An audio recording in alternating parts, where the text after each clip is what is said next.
Prosecutors in Florida have released hundreds of pages of new evidence relating to their case against Casey Anthony. NBC's Kerry Sanders is in Orlando, Florida with all the details. Good morning, Kerry. Well, good morning, Amy. The strength of the prosecution's case is beginning to take shape as more records are made public. This batch of 300 documents now out brings the total number of pages that have been released in this case to more than 5,200. 23-year-old Casey Anthony, accused of killing her 2-year-old daughter Kaylee, says she didn't do it. But in just released documents, even a member of her own family tells investigators there are doubts. In a lengthy interview with detectives, Casey's maternal grandmother talks about the rivalry between Casey and her mother Cindy and how Kaylee was in the middle. Shirley Placia says, "I just wondered if she, Casey, hated her mom more than she loved Kaylee."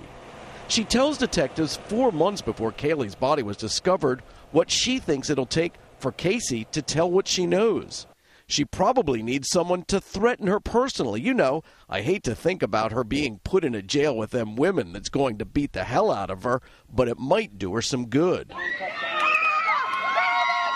Shirley Placia says Casey had stolen and forged one of her checks to pay $54 for her daughter's second birthday party and blames an unemployed Casey for running up the family debt to $45,000 long before Kaylee even went missing.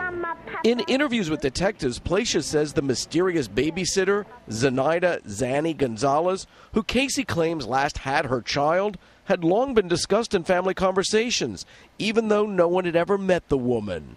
Whenever they talked about a babysitter a year ago or so, they talked about Zanny.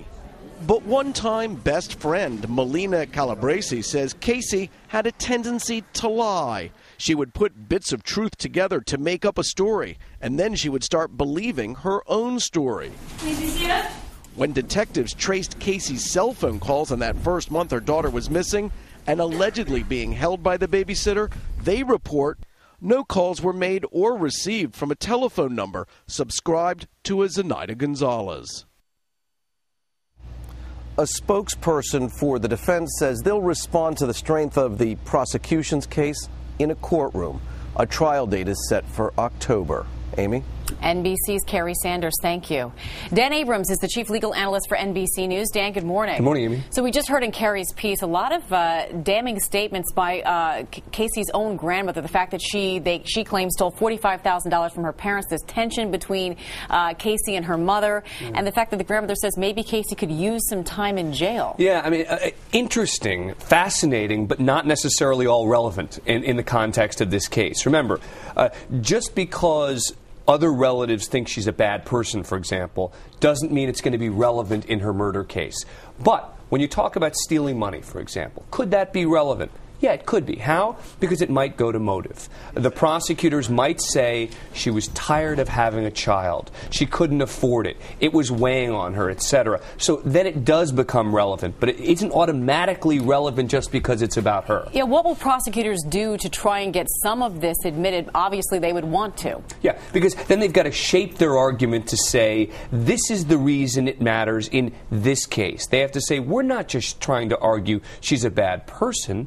We're trying to argue that it's relevant to this particular case of her daughter. Any insight now into how prosecutors are building this case, given some of the stuff we're seeing come out in this discovery process? It sounds like inconsistent statements are enormously important. The prosecutors are trying to show that the accounts that Casey gave to friends and family members in the period between the time that Kaylee disappeared and the time it was reported, meaning there's a lot of talk here about comments she made that the prosecutors are going to say either don't make sense or show that she knew that she could be in trouble. And I think that's going to be very important. It's also interesting, Kerry pointed out, some 5,000 pages of documents have been released. We're still 7 months out from the trial.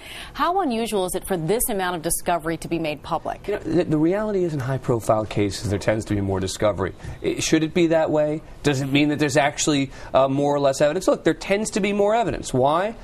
Prosecutors and investigators tend to take the case more seriously. The defense attorneys tend to be on them all the time. They tend to get more tips. as well in high-profile cases. A lot of people call in, etc. So yes, there tends to be more discovery, as we call it, in high-profile cases. But still, it's a lot of And then you get the question: can she have a fair trial given all of this pre-trial publicity? Yeah, and look, and I think that they will be able to figure out a way to do it, either by finding jurors who simply don't know that much about the case, haven't developed opinions about the case, or in a worst-case scenario, they'll move the case. But most of the time, you're able to find a jury, even in a local area, even when there's an enormous amount of media attention. All right, Dan Abrams, thanks as always. Amy, good to see you.